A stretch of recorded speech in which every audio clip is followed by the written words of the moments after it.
Oberyn is dead. And this Lannister girl skips about the water gardens, eating our food, breathing our air. How many of your brothers and sisters do they have to kill? Let me have her, Doran.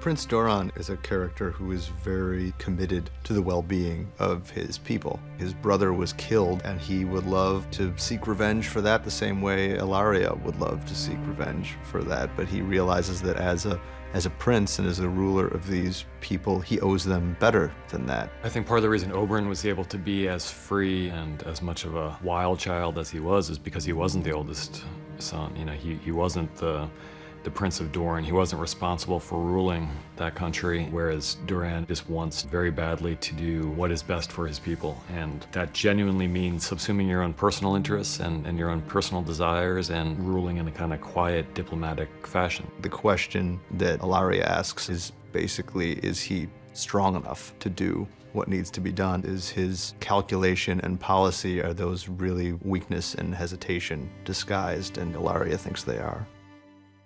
I returned to the capital to pay my respects to my brother, and to you, and to serve the king.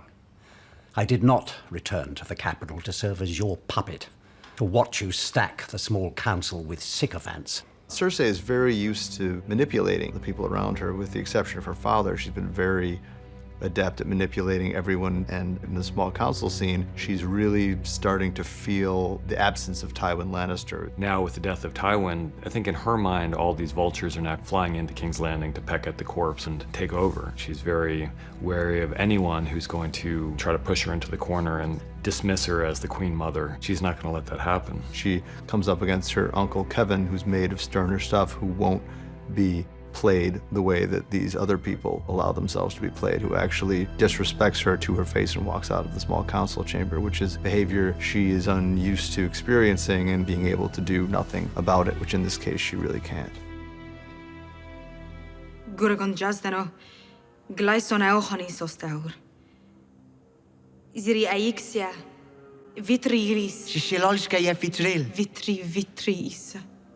There always seemed to be this sense of manifest destiny with Dany, and that she was going to take what was hers by fire and blood. And she has, but there's a difference between taking and keeping. And there's a difference between conquering and ruling, and she's finding out that the latter is much more complicated. It's impossible to rule over a city as large as Meereen without infuriating certain people. Dany is trying her very best to do the right thing, to be a good ruler, and sometimes within the context of this world, being a good ruler means doing things like executing Mosador. It's about laying down a justice that's blind and impartial and applying it evenly to everybody, former master or former slave.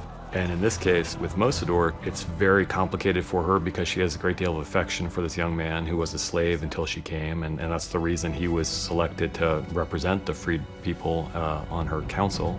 And he's been a strong ally of hers, and yet he disobeyed her. So from her mind, she's making a very hard-headed but fair decision. And in the minds of the freedmen and women watching this execution, she's turning on them, and she's executing one of her children, one of the people who called her Misa. When she steps up and actually does that, of course, she finds that she doesn't win any friends for her blind justice and her commitment to the law, that she alienates her supporters, and the people who hated her hate her just as much as they did before. So it's one of those things where doing the right thing doesn't have any immediate rewards associated with it. It just leads to a riot that almost gets her head caved in with a bunch of rocks.